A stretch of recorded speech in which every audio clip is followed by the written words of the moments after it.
This is Hong Kong and Beyond. Welcome, guys. I'm Leon. I'm Shaz.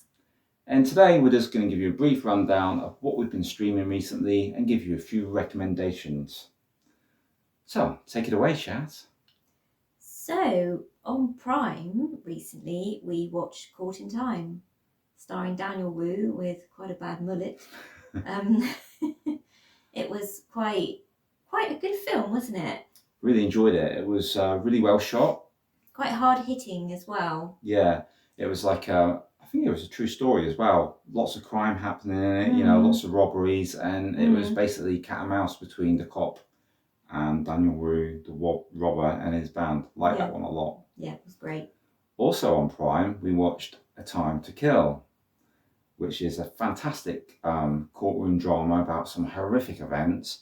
You got Matthew McConaughey, who's really good. This is like one of his first major appearances. Sandra Bullock. Who doesn't love Sandra Bullock? She's fantastic. And Samuel L. Jackson. You're damn right they deserve to die, and I hope they're frying hell. I think a very young Keith Sutherland was in there as well, wasn't he? He was, yeah. So, yeah, love that film. What else did we watch? We finished, at long last, Supernatural season 15. Very sad time that this has finally come to the end for us.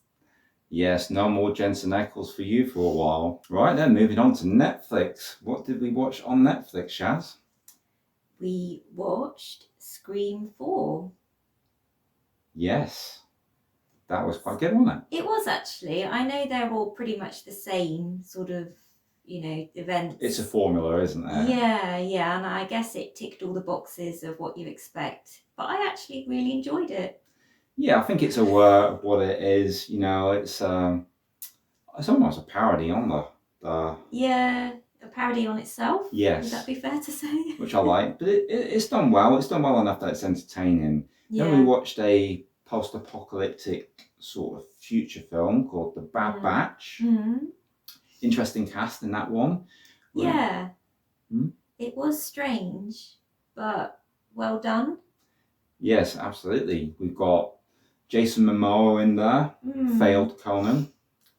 But yeah. Don't take it wrong if you see this, Jace. I really like you in Game of Thrones. But yeah, he's quite good in this actually. I like him in this. You've got Keanu Reeves in there, who's very strange in this. Yeah, very strange. And Jim Carrey, playing some sort of vagrant. The main girl I've never seen before, but she was very good in it. So it is a fun film, but it's a very dark film, and it ends a little bit strange. But yeah, I think we felt a bit uneasy. Yeah. After we'd watched it, didn't we? But yeah, it is. It can be unsettling, especially what happens to that main girl right close to the beginning of the film. After that, Bloodbath at the House of Death. So this was a strange one as it was coming up to Halloween. We thought we'd give it a try. British film starring Kenny Everett.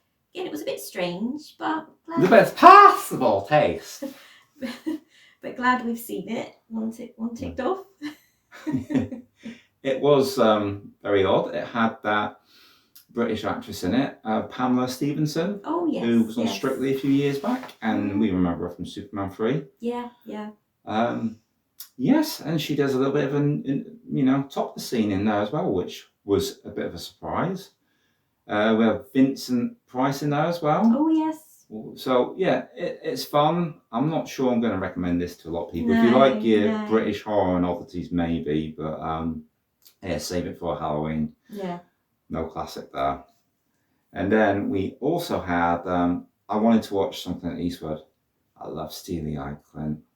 So we watched Escape from Alcatraz. And first time watch for you, wasn't it? Yeah, I've not seen it before, and I was gripped by it. Fascinating, because isn't it based on true events as well? And they don't actually know what happened. They don't know. To the character in it. They don't know. They can only surmise. I love it. I love Clint being Clint. I always cracks me up that scene at the beginning in the shower where the guy's like, "I'm looking for a new punk," and Clint's like, "Good luck." Perfect. We recently also watched Cobra Kai season 5. It was good, wasn't it? Yeah, I was getting a little worried because a lot of people were saying to me, it's going off the boil, not so good. But no, we really enjoyed it, didn't we? And I've got to say, what's the Japanese character called? I can't remember his name. I can't remember at the moment. Yeah, but the Japanese character, the one from Karate Kid 2, is it Sato? I think it might be Sato. Might be, yeah. But he comes back into this season and he's fantastic in this one. Really recommend Cobra Kai Season 5. It's still got it, folks. And I'd also like to say as well that we watched on Freevee, which is part of Prime, Riverworld, which is based on a Philip Jose Farmer book. If any of you out there like your old sort of Appendix N literature, it was quite interesting. A bit of a TV movie, and you had the guy that played Ares in Xena Hercules in there just before he unfortunately died. So yeah, that is fun. Again, it's not something I can recommend to everybody if you like your low budget sci-fi. Yeah, I felt that it was of its time because it was made in the early noughties, and you could really tell. And I just actually really liked it. You did? Yeah. Yeah, I really enjoyed it. And I didn't think I would, but I did. It's me again, picking something weird. I thought, oh no. Yeah.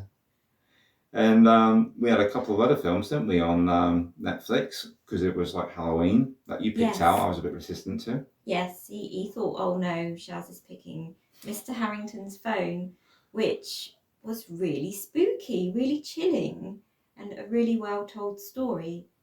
Wasn't it a Stephen King short story? Stephen King short story, and we've got an elderly Donald Sutherland in this, who is still on his game. Yeah, he was very good. I don't think we watched him in anything since Big Shot's Funeral with Rosamund Kwan. Oh, yes. But yeah, he was very good in this. The lad in the story was fantastic too. It was a bit of a slow burn. So you've got to wait for, what happens. But when it comes, it is a bit spine tingling. Really enjoyed it.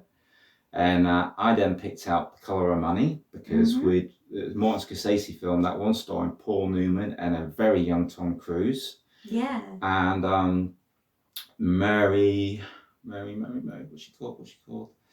It's the actress that played May Marian in Robin Hood, Prince of Thieves. I can't remember her name at the minute, but she's in it and she's very good in it, actually. I find it quite sexy in Colour of Money. And I thought it was a good sequel to The Hustler. Do you think so? Yeah. Yeah? Yeah, I'd say so. Yeah. It was interesting to see it sort of all happening again. Yes, I love Tom Cruise doing the old nunchucks with the pool cue.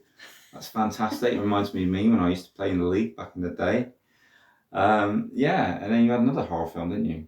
You wanted to spice it up a little bit. Yeah, again on Netflix, Our House. We weren't too sure about it. Like the sound about, some students trying to create sort of wireless electricity, and that it actually this contraption actually ends up sort of being able to contact people that have passed away or bringing them into the world. So it was strange, but it was strange. That wasn't based on a Stephen King short story. No, I don't think so. No. But it kind of had that feel to me because it had that short story feel, like it had been blown out. It did, yeah. But it did get quite creepy at the end, quite scary as well. A bit more of maybe a sort of horror film than the Mr. Harrington's Phone, as in with visual horror. Yeah, it was good, and it had that actress in it that played Bradley in Bates Motel. Really attractive actress, and she was quite good in it too. I think she's going to go places eventually. I think so, yeah. Maybe. But I don't think that film's on Netflix now. I think it was just on for Halloween. So sorry, guys, if you want to see that one, maybe look out for it next year. But yeah, keep an eye open for it. It's a good one. And we also watched on YouTube.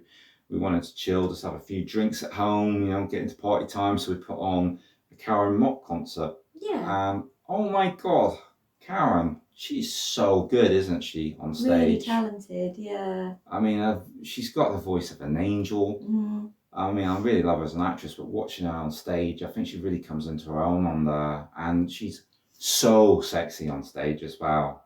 You can feel the whole audience, holding their breath. She really has them in the palm of her hand. We'll put a link in the description for that if you're interested, It's a good time. I really enjoyed it, didn't we?